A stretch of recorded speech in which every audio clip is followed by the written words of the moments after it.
Thank you, Elizabeth, for your kind introduction. This is indeed the final lecture of the four-part series. So, welcome all of you to this fourth lecture called The Dark Night or Nights of the Spirit. It may be good to summarize some crucial themes, points we have discussed in the previous lecture, a little bit at least, a short summary.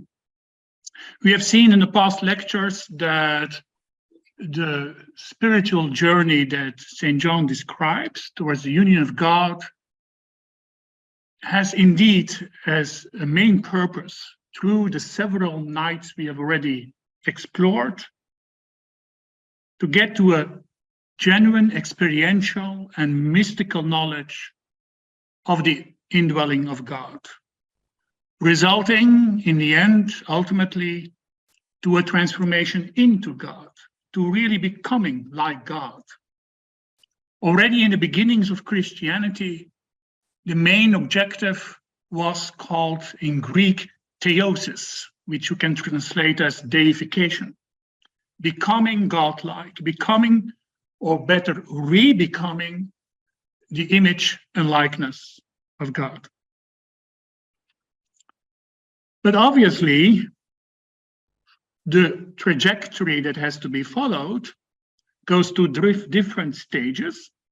And in each of these stages, we find a process of purification, reformation, and reorientation of the different faculties of our soul, both the so-called lower psychological faculties that are clearly attached to our senses, but also includes our imagination, our reason, our fancy. And on that level, we discussed both the active and the passive night of the senses. A cleansing process and a transformation process that enables the personality to be adjusted to the level of the soul. Now we will discuss subsequent phases. In one lecture, both the active and the passive night of the spirit, where the soul itself more or less become detached from worldly identifications and inordinate attachments, has to grow into the likeness of God, has to become one with God. And you can imagine that's even a more profound and comprehensive transformation and purification. I think the following quote of St. John summarizes the whole objective of the whole journey quite well. So we may begin with that before we go to the dark night of the spirit in its active and passive aspects. It says, no creature, none of its actions and abilities can reach or encompass God's nature. That's quite self-evident because no finite being can comprehend the infinite. Consequently, a soul must strip itself of everything pertaining to creatures and of its actions and abilities, of its understanding, satisfaction, and feeling, so that when everything unlike and unconformed to God is cast out, then it may receive the likeness of God. And the soul will receive this likeness because nothing contrary to the will of God will be left in it, thus it will be transformed in God. An image one could use is that this is as if the deepest center of our soul, the heart of our soul, is a mirror that has to be cleaned and polished in order that within that mirror, God, and more particularly the Son of God, the Word of God, which in the Christian tradition is called Christ, but maybe in other traditions called otherwise, in order that Christ, the Son of God, who is eternally born in the heavenly bosom of the Father, and not only one time historically in Jesus of Nazareth, that Word of God is born, becomes one in the human heart, becomes mirrored, as it were. So that then, in fact, that clean mirror has the most transparent surface and mirroring surface to enable this union with God. That's just one image, and one should never take any image literally. These are pointers towards a reality which is very difficult to describe and express. But we can agree that, as this quote shows, there is a cleansing process, a purification process necessary on different levels of our being. An image St. John himself used to describe that final goal of union with God, or what he also calls the betrothal and marriage with God, is the beautiful image, not so much of a mirror as I used, but the image of the sun shining through a window. The purpose of man is not to create in himself a kind of little sun, to create a kind of spiritual light in him or herself. The purpose of man is to become transparent to the only light that exists. Here are his own words.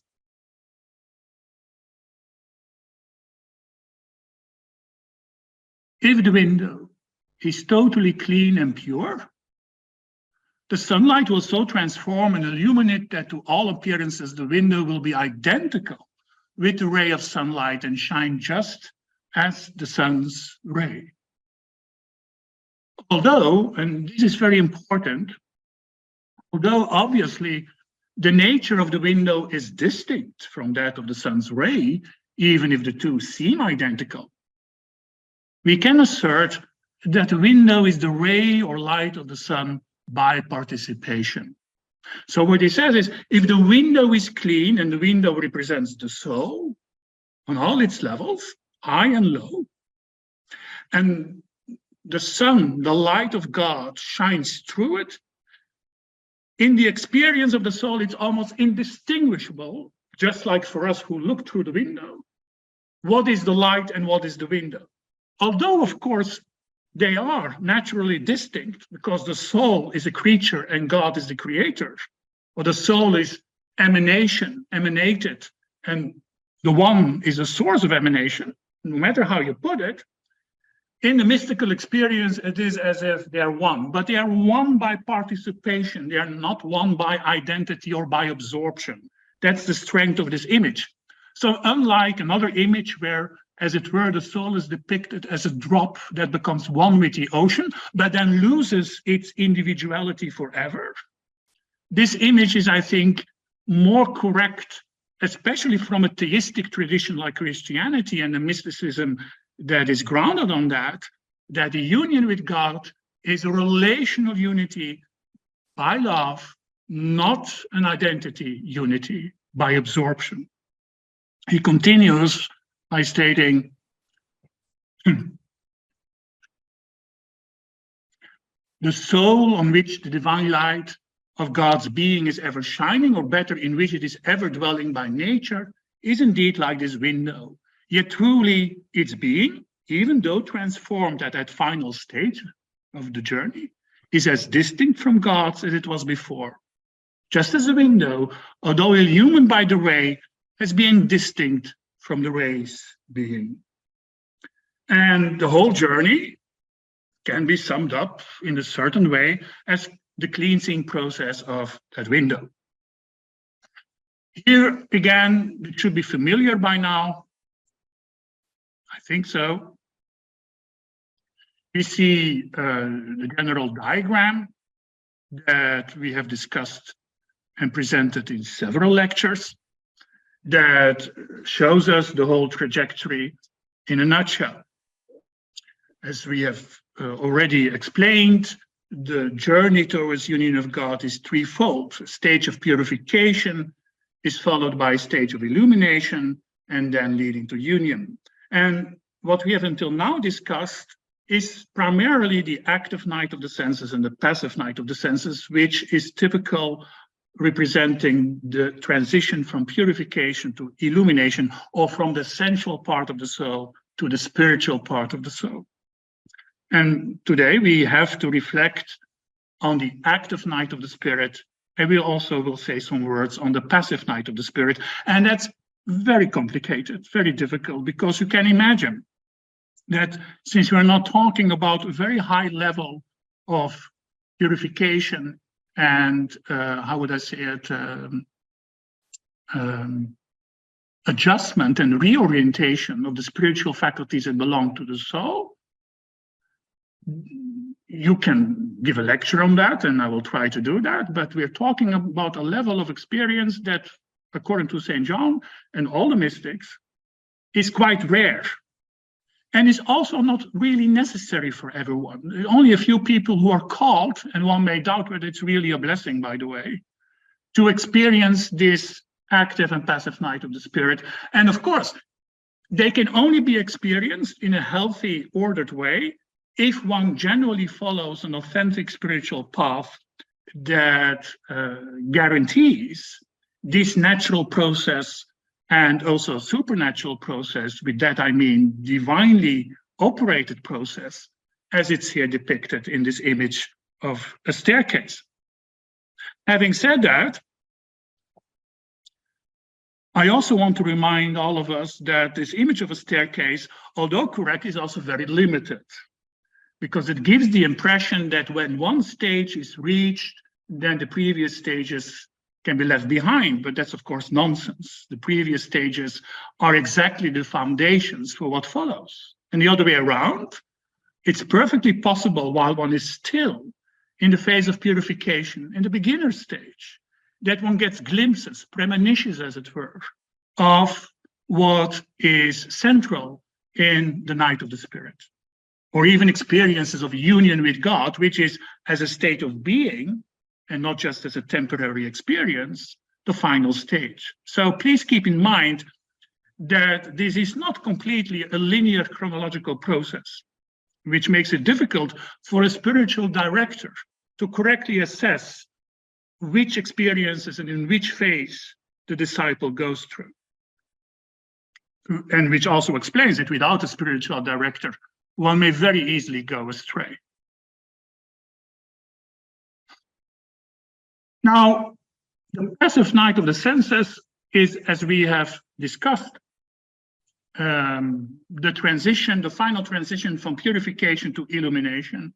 And it ends, fortunately, with a period of stillness, quietness, after that period of aridity and dryness, where not one of the spiritual practices were still satisfying.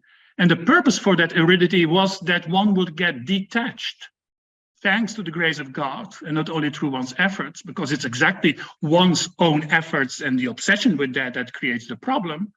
Thanks to the grace of God, in that period of aridity and dryness, one became more and more detached, disidentified, one from spiritual consolation, spiritual delights. Remember the spiritual vices of the last lecture, gluttony and other spiritual vices that were the result of an overly attachment to one's spiritual path.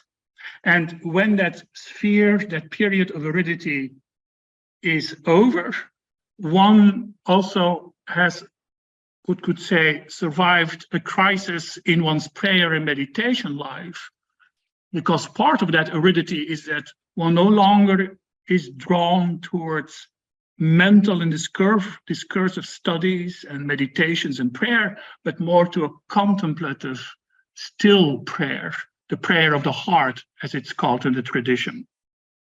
And when that passive night of the senses is over, one could say that one's center of gravity, one's center of existence is then well situated in a stable way in the spiritual part of the soul.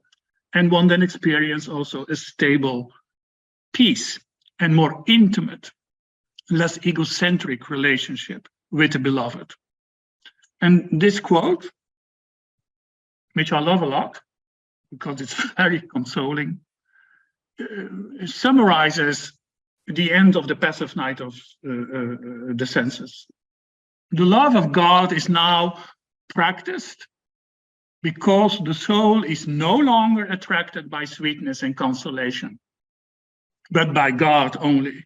In the midst of these aridities and hardships, God communicates to the soul when it least expects it spiritual sweetness of a very higher nature, so not egotistical, most pure love and spiritual knowledge of the most exalted kind, of greater worth and profit than any of which it had previous experience. Though at first the soul may not think so, for the spiritual influence now communicated in that phase of illumination is most delicate, I would say also tender, and imperceptible by the senses. So in the beginning, and that's why this illumination phase can last really years. The new way of experiencing God, the beloved, is very subtle, very, again, tender, vulnerable also, like I think any genuine, unselfish love relationship. So it takes a few years to get adjusted to that and to land in that, as it were, to let that become part of one's being, to indeed allow ourselves, our center of gravity, to be removed from our purely psychological likes and dislikes, our personality, to the spiritual part of our soul. That also means that the potential next phase, and I say potential because, again, I cannot repeat it enough, it's rather exceptional, that the next phase of the dark night of the spirit, active and passive, does not happen immediately, usually, after the previous transition period of the dark night of the senses. That would also be almost self-destructive. If one would go from crisis to crisis on such a path, one will simply not survive that. One literally would become crazy, especially without reliable guidance. So it's part of the grace, I would say, is exactly that, well, God takes time and we should be patient. But the passive night of the senses is not the end of it. Obviously, one's journey, as St. John now says, must also embody a dispossession and annihilation in the spiritual part of one's nature, not only in the sensory and sensual part of one's nature. So when we talk, or going to talk about the dark night of the spirit, when St. John talks about spirit, he almost always refers then to that spiritual part of the soul, not so much to the spirit itself, which you could call our most divine spark in us, but to the spiritual part of the soul, because the soul is the subject of the journey. Hence, we call it the dark nights of the soul, whether they're sensory or spiritual. So it makes sense that when the sensory part has been completely reformed, when that house has been put in order, to refer back to the poem that St. John has written called The Dark Night, when that central part of the house of the soul is being put in order and is in relatively stability and transparency and stillness, then the spiritual part of one's nature has to be put in order. Because, as we will see, the real roots of our deformation, in Christian terms of our fall, or in terms of Plato, of our being obsessed and trapped in the cave of shadows, or the roots of our deep ignorance, with which I mean the ignoring of our essential oneness with God and the invitation and calling of experience that oneness through a loving relationship. The roots of that, of our human condition, are not so much in the sensory part of the soul, but are in the spiritual part of the soul. Our Lord, he says, referring, of course, to Christ, he's a Christian mystic, our Lord, for our instruction and guidance along this road, imparted that wonderful teaching, and now he becomes a little bit cynical. And I think it's possible to affirm that the more necessary the doctrine, the less it is practiced by spiritual persons. That's quite funny if you think about it, if you know that he speaks specifically for friars and nuns. So I repeat again, our Lord, for our instruction and guidance along this road, imparted that wonderful teaching, which he will sum up in a minute. And I think it's possible to affirm that the more necessary the doctrine, the less it is practiced by spiritual persons, that I will quote fully and explain in its genuine and spiritual sense, because of its importance and relevancy to our subject. Our Lord Christ states in the 8th chapter of St. Mark, and that's the essence of the dark night of the spirit, if anyone wishes to follow my way, let him deny himself, take up his cross, and follow me. For whoever would save his soul will lose it, but whoever loses it for me will gain it. Now, obviously, this is not an advertising with which we attract a crowd inside or outside the monastery, but it sums up the whole Christian message. And I think essentially the message of any genuine form of spirituality, whether we like it or not. And I hope we don't like it, because otherwise we are fooling ourselves. If anyone naturally likes this message, then probably we don't get it, because our natural being is intrinsically opposed in following this instruction. And he himself points that out, also a little bit ironically again. So, what does he say?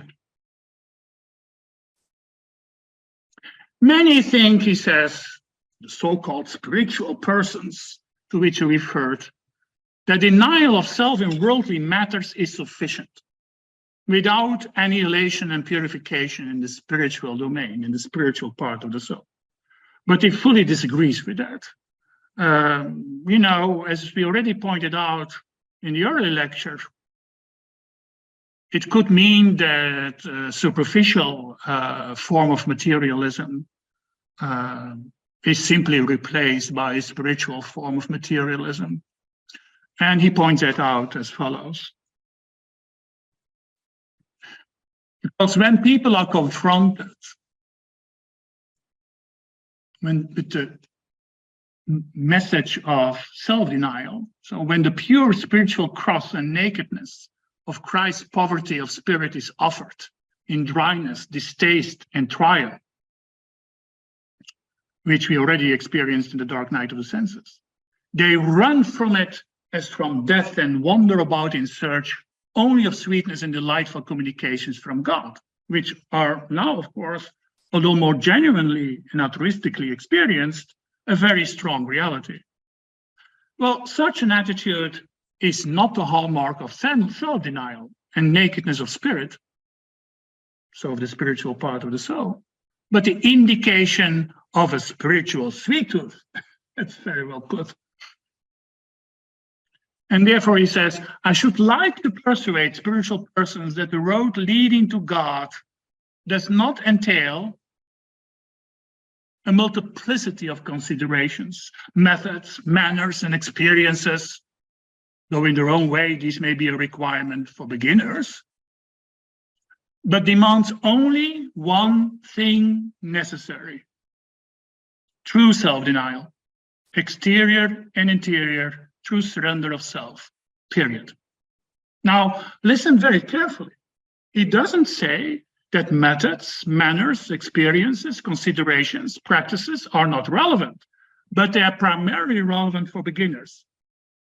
So everything that we would be able to read, and we can buy his books on internet or in any spiritual bookshop, if it's a good bookshop, anything we would be reading on the dark night of the spirit, we should be very careful what we do with that, because the first question we should ask ourselves, are we even a beginner?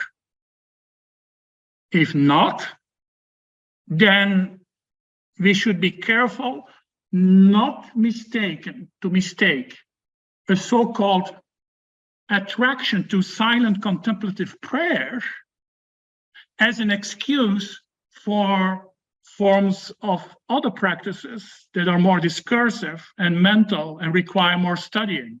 So simply put, one cannot surpass the intellect if one does not first have some intellect. And there is a big difference between being attracted to a kind of silent mysticism out of laziness and lack of effort, and being drawn to that by the grace of God exactly because one has been putting effort into it after many years. I hope you get the difference. And that's really crucial. So he doesn't say, get rid of all methods in the beginning, obviously, of a path. Not one Sufi or Buddhist would say that either. You know, the beginning of the path is really beginning and recognizing you're a beginner. And that remains the foundation for everything that follows. But when one enters the dark night of the spirit via the passive night of the senses, then it would be disastrous, even according to St. John, if one would, by pure willpower, do the same thing again and again and again, what one has been doing for many years, studying, praying, the classical prayers one has learned in one's tradition, the classical meditations, which are discursive. That would really reinforce these attachments. So they have to be let go, and true self-denial has to become into place so that the phase from illumination to union can become a reality.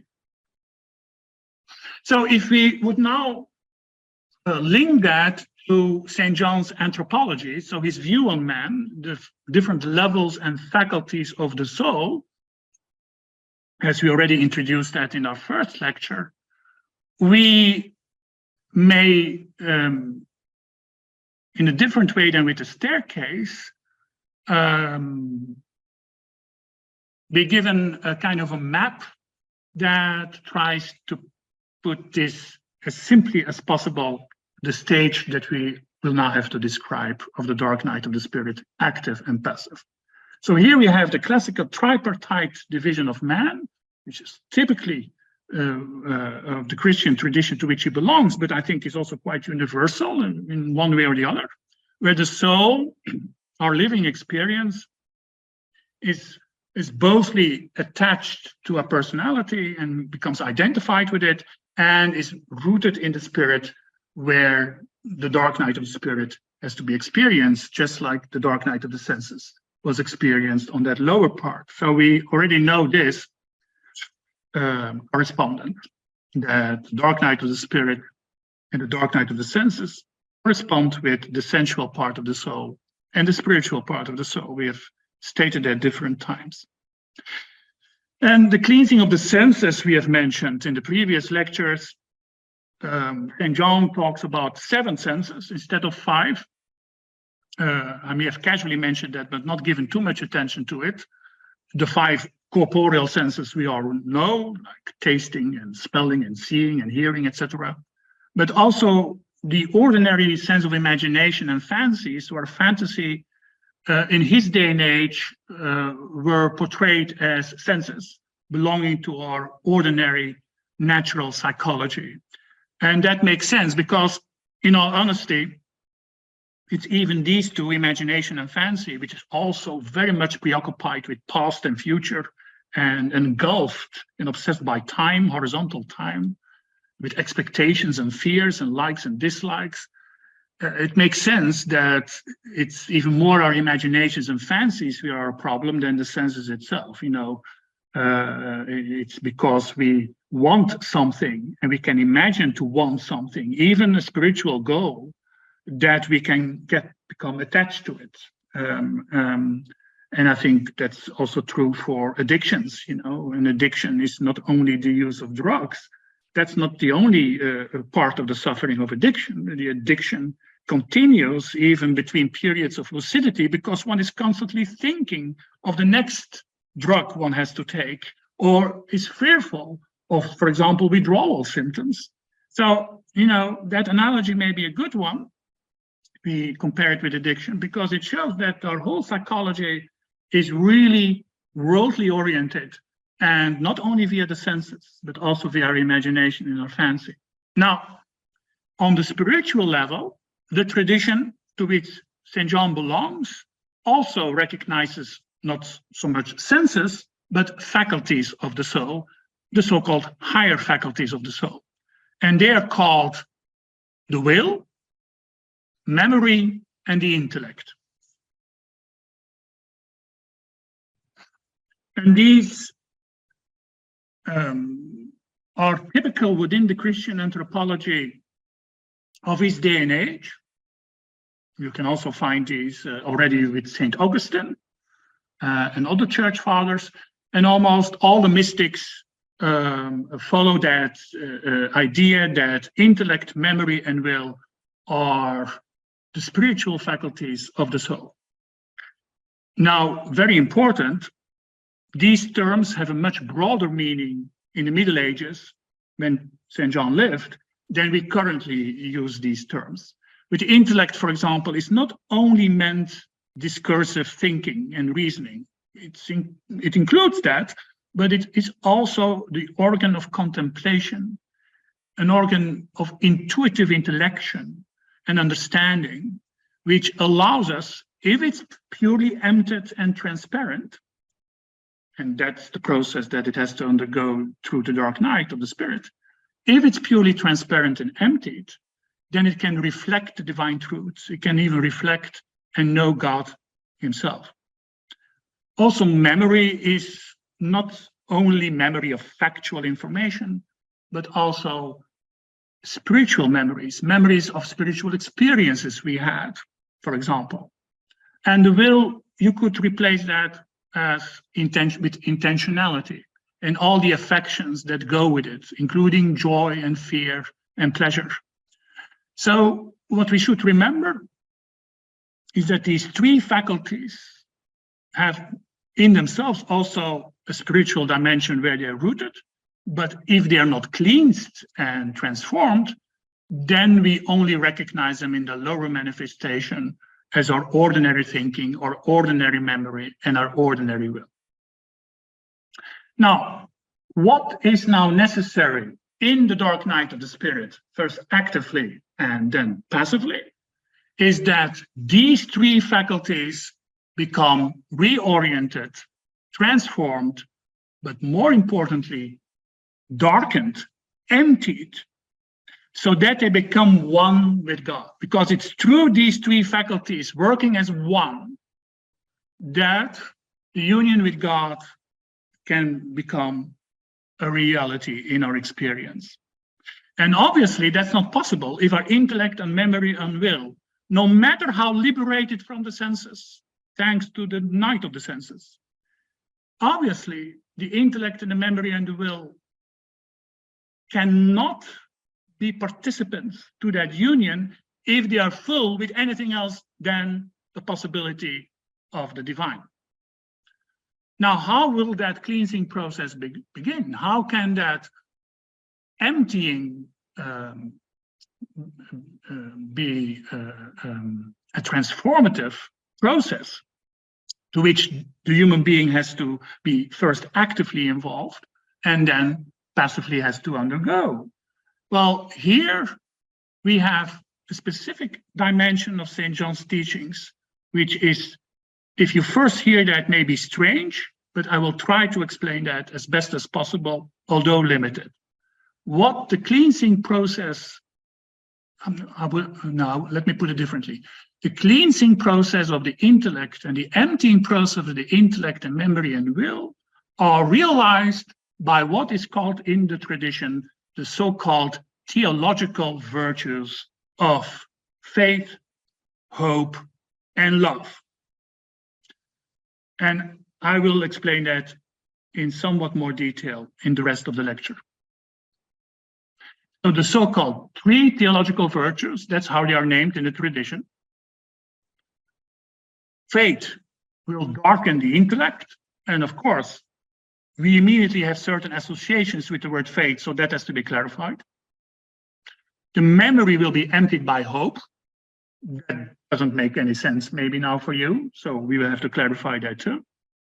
And the will be able to die to itself by pure love. That I think can more or less everyone understand. But the first two seems to be really demanding some explanation.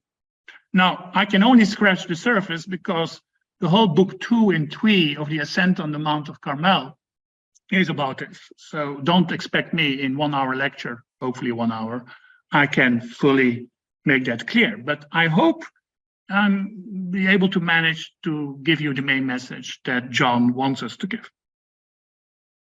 First, a little bit explanation of that word theological. So within the wisdom tradition of Christian mysticism, there are 7 virtues, 4 cardinal ones, and they are natural virtues. That means they can be fully operative through our own efforts. They're natural. They're purely human. And we all here heard of them because already Plato and Aristotle mentioned them and described them. We have prudence, we have temperance, we have courage or fortitude, and justice or fairness. And prudence is sometimes also called wisdom, but with that is meant worldly wisdom, knowing exactly what to do at which time, at which moment. So a form of also practical intelligence and carefulness. So prudence, temperance, courage, and justice are the 4 cardinal virtues. And they already played a crucial role during the dark night of the senses. But in addition, crowning these cardinal and natural virtues are 3 theological virtues. And already from the beginning of Christianity, they have been called theological and crowning the natural ones. These 3 virtues can be found, for example, already in the famous letter of St. Paul to the Corinthians, where love is then called, it's his famous hymn to love, where love is then called the highest of these virtues. Why are they called theological? Not because you can study them at the theological faculty or something like that. With theological, the ancient Christians meant coming from God or directed towards God. So theological virtue, with that it means God-directed virtues.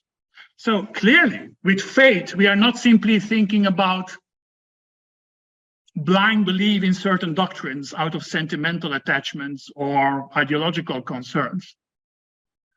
With hope, clearly, is not meant originally hope in a better future or hope that when you're sick, you may become healthy again. That's quite natural, nothing theological about it. That's not God-directed. And with love, clearly, it must be a form of love to which Jesus commands us to practice that is originally divine and not purely human. So that's why they are called theological virtues. And now we can see, at least we can intuit, that only these virtues, exactly because they are supernatural and not natural, in the sense that they are God-directed and mostly also God-given, that these virtues are necessary to empty the intellect, memory, and the will, so that also the spiritual part becomes the cleanest window possible for receiving the divine union and giving birth to God in one's own heart. Let's now go one by one. So let's now first say something about the darkening of the intellect. As stated, the intellect must become mirror-like, transparent to receive divine wisdom. With that, I mean the contemplation in its purest form, where we will directly know God by participating with God. So that's a kind of gnosis is the term sometimes used. That kind of knowledge, then the intellect must first be darkened, emptied. In the words of St. John, contemplation, by which the intellect has a higher knowledge of God, not knowledge about God, but of God, I hope you see the difference, is called mystical theology, meaning the secret wisdom of God. He really is referring to what others would call theosophy, divine wisdom, in its original meaning. For this wisdom is secret to the very intellect that receives it. It's hidden. But to reach union with God, the intellect must obviously blind itself to all the paths along which it can travel. Entering on that road, so on that road of the active night of the spirit, thus means leaving one's own road, It's almost Zen Buddhism, eh? It's beautiful. It's very interesting how it's put. Entering on this road thus means leaving one's own road. And turning from one's own mode implies entry into what has no mode, that is God. Individuals who reach this state no longer have any modes or methods, still less are they attached to them, nor can they be. I'm referring to methods of understanding, tasting, and feeling. So everything that until now the disciple has learned and which has its value, it's not invaluable, invaluable. In terms of theological insights, and with that I now mean literally theological insights, all his concepts, but also intuitions about God.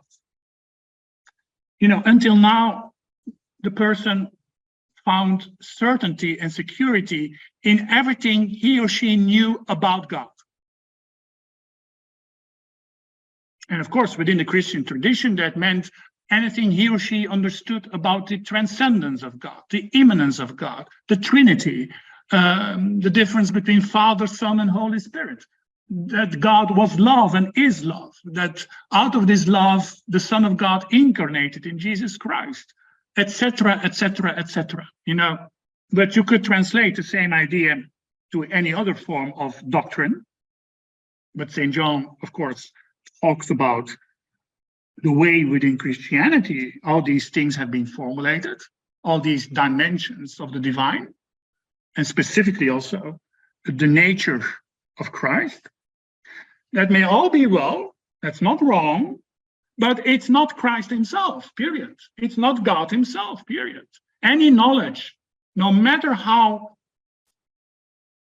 validated by the tradition or by spiritual authority, no matter how correct, no matter how convincing for the intellect, but also for historical reasons, for example, clearly confirmed throughout the centuries, no matter how authentic this knowledge seems, we can agree it's still knowledge about God, about the divine, not knowledge of.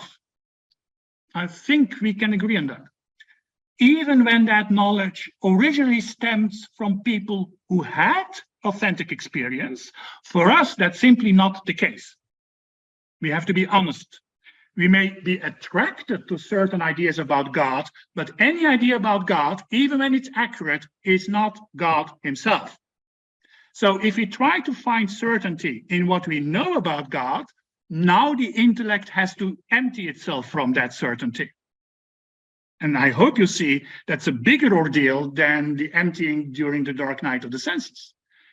So instead of finding certainty in what the intellect knows about God, it has to trust itself to the unknowability of God and find certainty in what the intellect does not know instead of trying to find it in what it does know.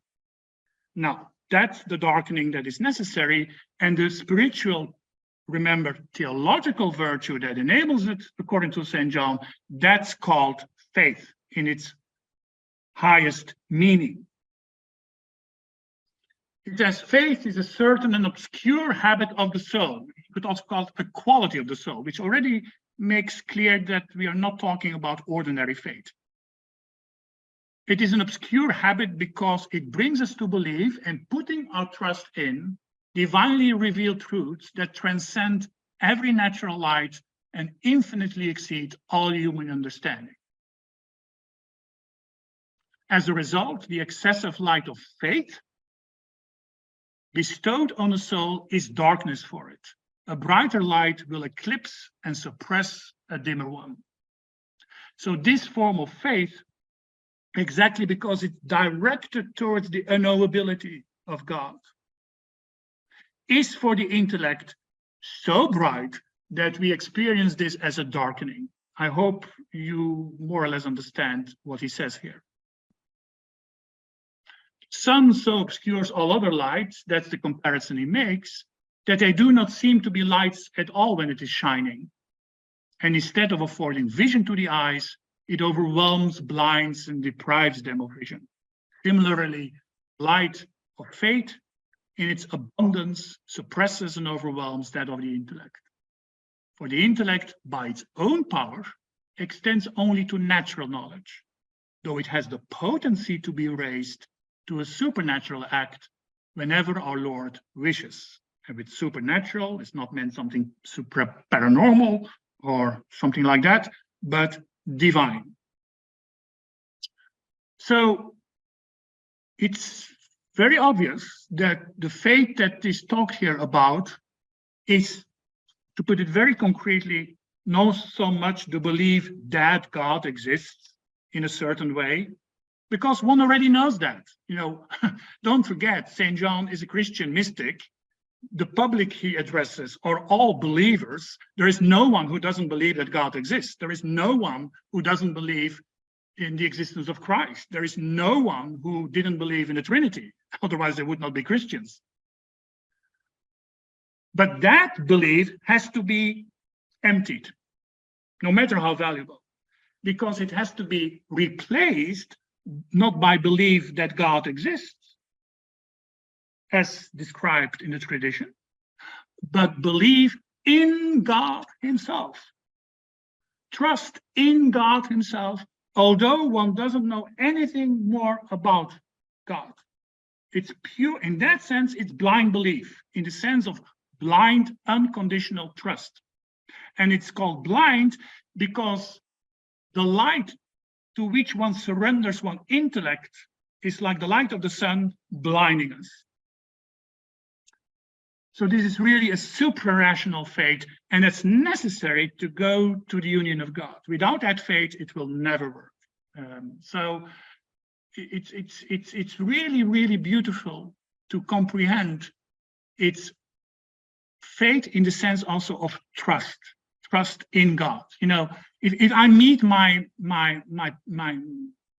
dear friend and I say, I have faith in you, then I'm not saying I believe that you exist. That's quite obvious. I'm saying I trust you completely. I can give my life to you. Well, that's the thing that keeps the disciple going in the dark night of the spirit. Not experiences, not visions, not ideas or concepts, no matter how valuable, because they are sidetracking, as it were, us on the journey. Same for hope.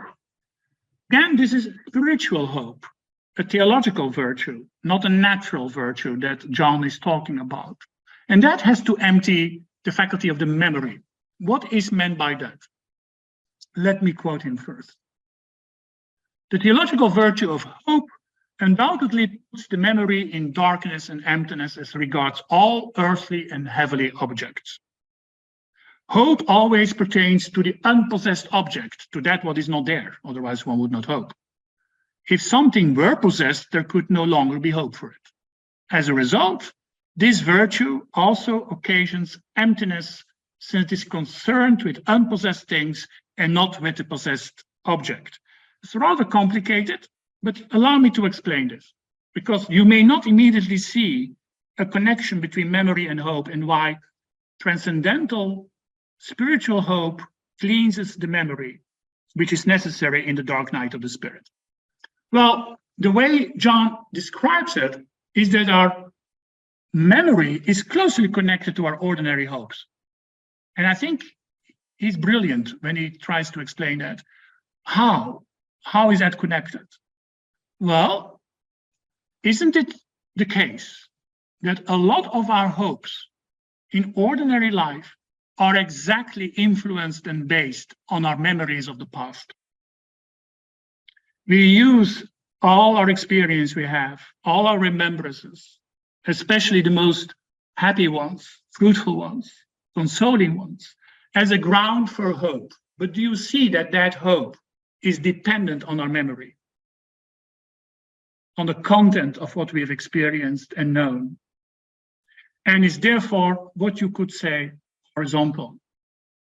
Natural hope is, in its easiest form, simply hope that tomorrow will be better. But if you give some thought to that, Why would tomorrow be better if it's just repeating the past? It's a ridiculous idea if you come to think of it. There is nothing in time itself that necessitates any hope or future for the better. Time is time, it passes.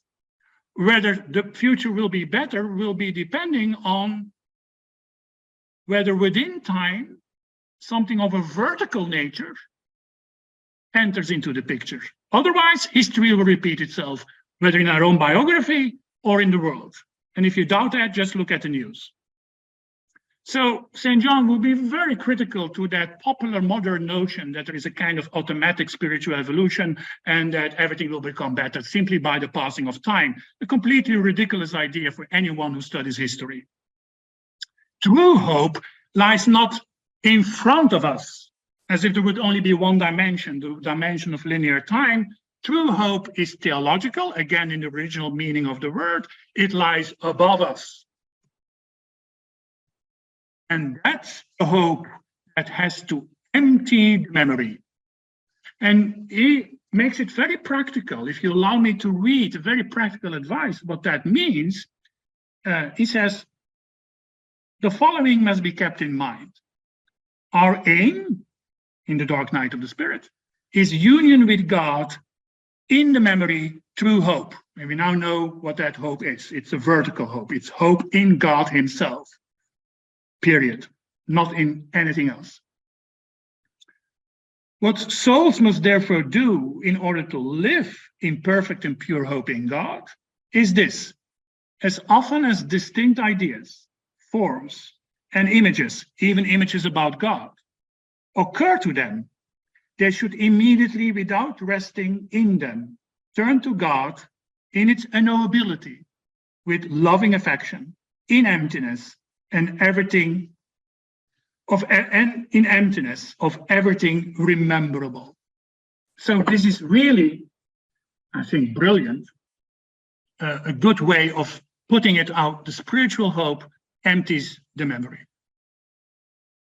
And the spiritual love, but that's, I think, quite understandable for all of us, although difficult to practice, is crucial because the theological virtue of love, which transcends the love the personality is capable of, the theological virtue of love too causes a void in the will regarding all things, since it obliges us to love God above everything.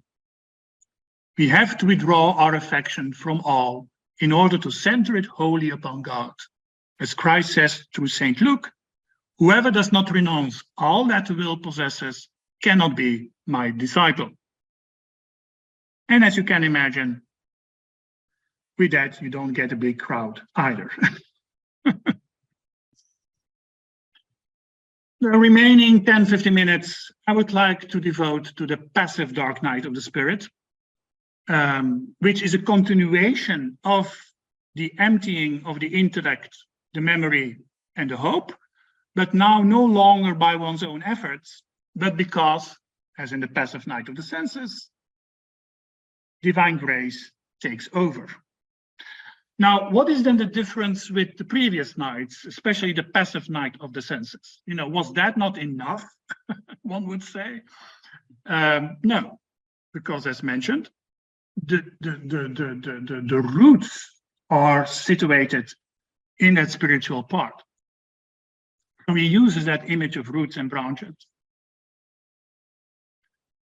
Difference between the two nights, or the two passive nights particularly, is the difference between the root and the branch, or between the removing of a stain which is fresh and one which is old and of long standing. For the purgation of the sensory part, it's only the beginning, the entrance of contemplation leading to the purgation of the spirit, which serves rather to accommodate the senses to the spirit than to unite the spirit with God. So what he's saying is here, well, actually the dark night of the spirit, when it enters its passive phase, is on a deeper level a rehearsal, redoing of the passive night of the senses. So not only the intellect, the will, and the memory are more profoundly cleaned, but also the roots of the sensory attachments are now finally addressed. And clearly, one cannot do that oneself because one does not even acknowledge the existence of these roots or know these roots. They are unconscious to us. He points it out. There still remain in the spirit, in the spiritual part of the soul, the stains of the old man. Although the spirit thinks not that this is so, neither can it perceive them. If these stains be not removed with the soap and strong lye of this purgative night, then clearly the spirit will be unable to reach the purity of divine union. So here we see again what we already mentioned earlier in our series. The main reason why all the nights have also a passive dimension and not only an active one is because parts of the purification is completely beyond our cognition and beyond our power.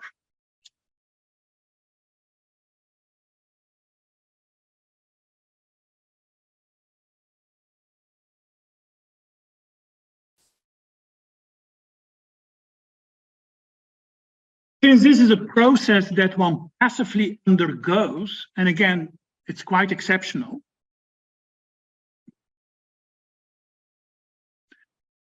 there are different images that John uses, and he experienced that himself, so otherwise he could never have written about it. And he probably experienced that during his physical incarceration. You remember, I was imprisoned for 9 months in that very small cell. There are different images he uses, and one is that the soul undergoes this process passively as gold in the crucible. It's a kind of alchemical transformation. It says, divine assails the soul in order to renew it and thus to make it divine, stripping it of the habitual affections and attachments of the old man, to which it is very closely united, knit together and conformed, and destroys and consumes its spiritual substance and absorbs it in deep and profound darkness. You see, it's something that one undergoes. It's God working in us. It's not we doing the job at this passive night. And because the soul is purified in this furnace, like gold in a crucible, it is conscious of this complete undoing of itself in its very substance, or in its very nature, together with the direst poverty, as though it were approaching its end.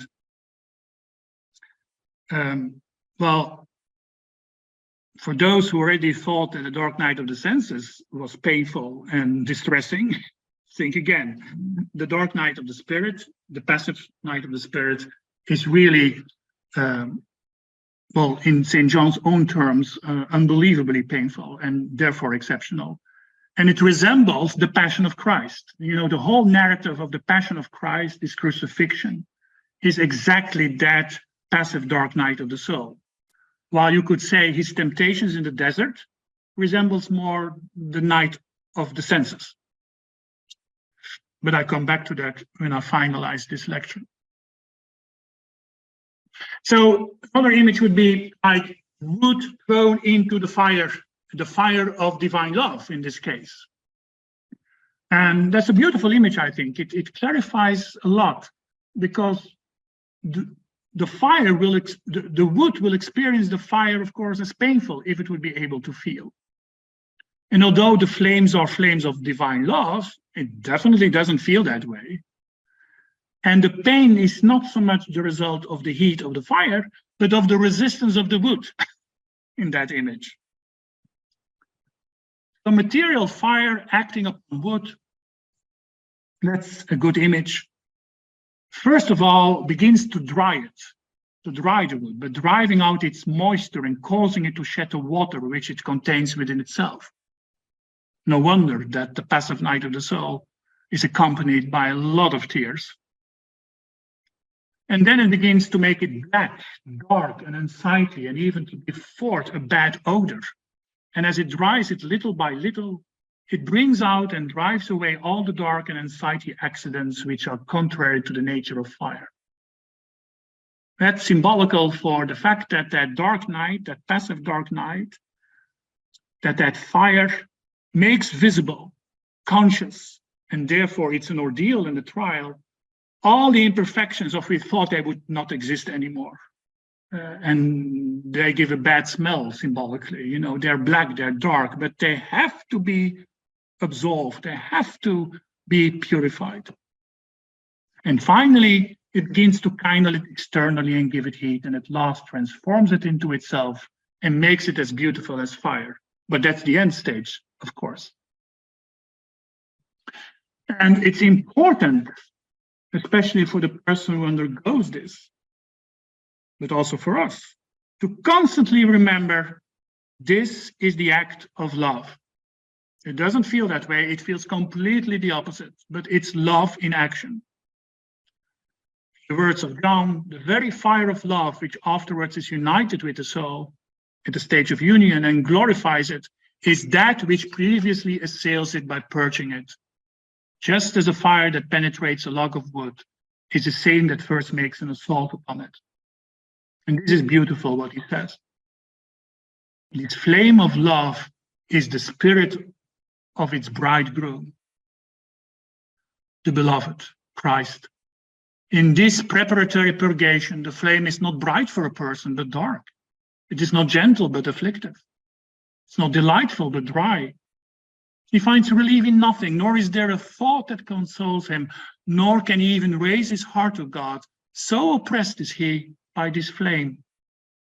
In this fashion, God mediates and heals the soul of its many infirmities, bringing it to health. Obviously, this has to be remembered when one is in this trial and ordeal, and probably one forgets it. It reminds me of an anecdote of Teresa of Avila, a funny one, beyond this context. On an important journey, she once fell from her horse, was more or less wounded, and she's supposedly said, at least it's attributed to her, she said to God, well, if this is the way how you treat your friends, no wonder you have so few. And I think this is definitely the case when you read this. We inadvertently have to think, of course, of that passion scene of Christ. That's indeed representing that passive dark night of the senses, the pure, utter desolation, the pure agony. And of course, the famous prayer that he said, my soul is very sorrowful, even to death. It's really a dying that one undergoes, in the most literal sense of the term. No, nothing romantic about it. Father, all things are possible to thee. Remove this cup from me, yet not what I will, but what thou wilt. Well, that's exactly the passive dark night of the spirit. And the crucifixion that follows it.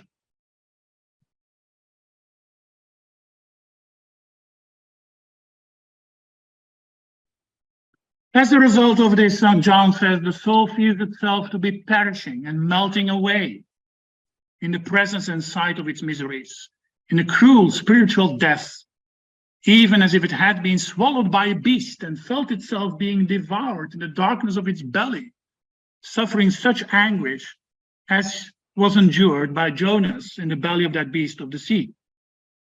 For in this sepulchre of dark death, it must needs abide until the spiritual resurrection which it hopes for.